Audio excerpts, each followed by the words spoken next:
Hey people, Short Trini here. Um, Welcome to another edition of Let's Talk About It. When I first thought of making this video, I um, I wrote out a whole script of what I was going to say, and I struggled. And that was until I spoke to a family friend, and she told me, "Mike, just speak from your heart." This video really is going to be my thoughts on the George Floyd incident that happened on Memorial Day. I'm disgusted.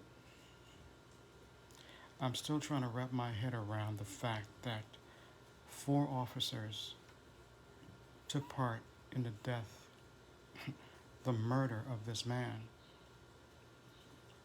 People who were supposed to protect and serve us, U.S. citizens, killed one of our own, a black man, if nothing else, but for the color of his skin. Now, for those of you who don't know, George went into a convenience store with a $20 bill, and he tried to buy something. I think it was a pack of cigarettes with that $20 bill. And the shop owner, or the person attending to him, looked at the bill and thought it was counterfeit. So he called the cops. Next thing you know, four of them showed up. Not one, four. And they had him subdued on the floor, on the ground. Now, while this is going on, someone is filming. And I'm glad that someone was filming it, because without that video, we would have never known what had happened. As it turned out, before he was apprehended and placed on the floor, he was taken out of a van or some vehicle with his friend.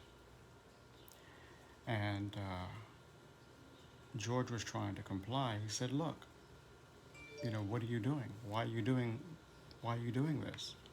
And they wouldn't answer him. Even when he placed his hand on the steering wheel after getting his license and registration. Next thing you know, he's on the ground, handcuffed, with a knee in his neck. One of the officers took it upon himself to place his knee on this man's neck.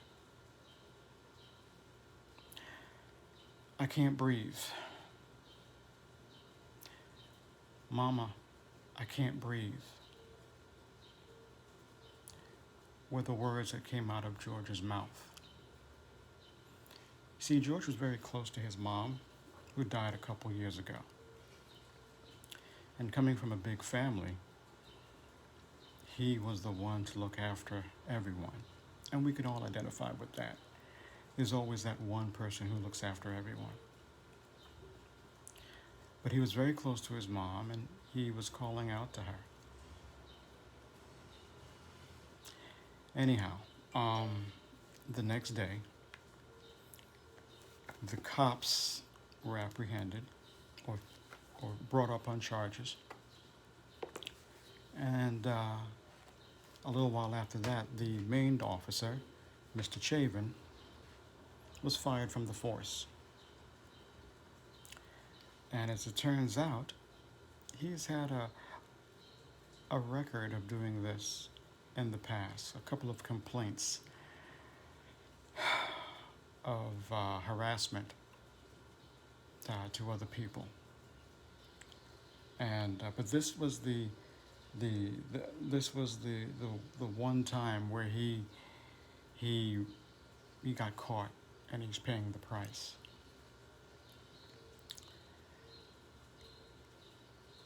As a Caribbean disabled black man, this was one of the first times that I worried for my safety. You see, I'm from Trinidad and Tobago. And when I came to this country, I didn't know what racism was. I mean, sure, we had racism, but it was based on class and not the color of your skin. Because in Trinidad, we are all Trinis. We are all one. In the United States, it's a mixture of black and white. So growing up, I never really knew what racism was until I became an adult. And it pains me that someone who is supposed to protect and serve would harm someone who looked just like me. Now, those of you know that that crimes against African Americans is rampant when it comes to the cops. This is not the first time it's happened. As a matter of fact, it's happened right before this with a gentleman who was jogging in Georgia, and he was killed by two white assailants for just him being him.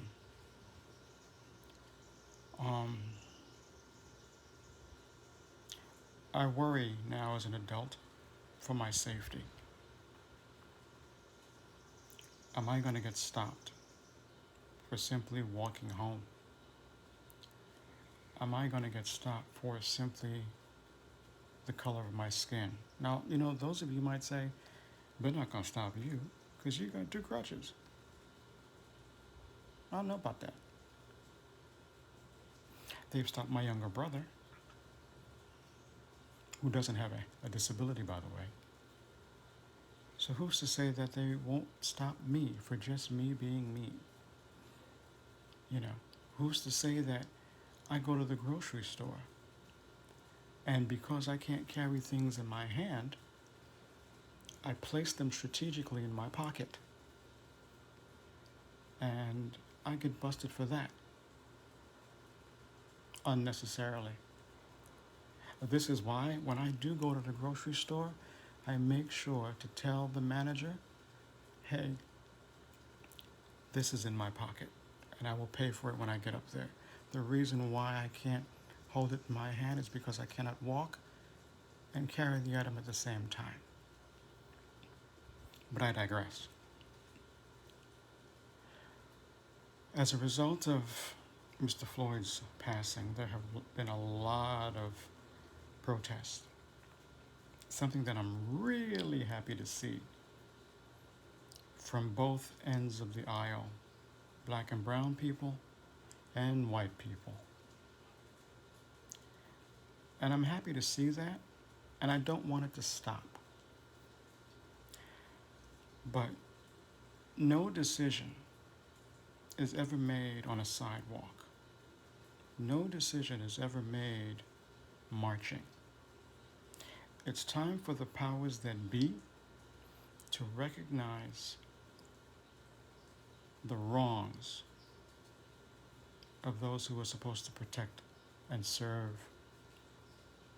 us, the citizens, not just the white people, not just the black people, all of us.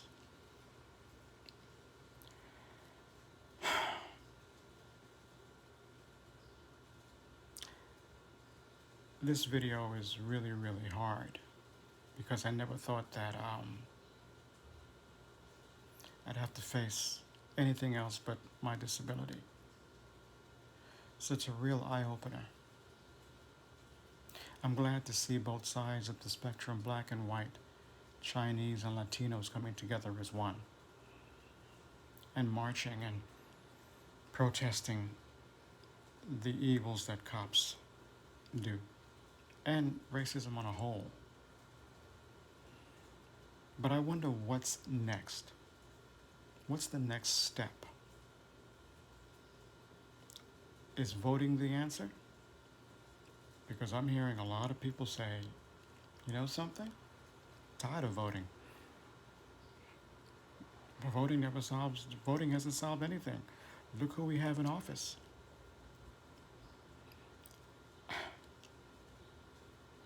I think that our voice needs to be heard. I don't think just at the general election, presidential election level. I think we need to start voting at the grassroots. Those little itty bitty elections that nobody shows up to. You know, for your congressmen, for your assemblymen, for those are the people who are able to start the movement of change. I'd like to hear what you say, what you guys say, what you guys think, because I'm sick of this. I'm really sick of this. You know, it's happening all over the place. And I would like it to stop. I would really like it to stop. Let's talk about it. Peace.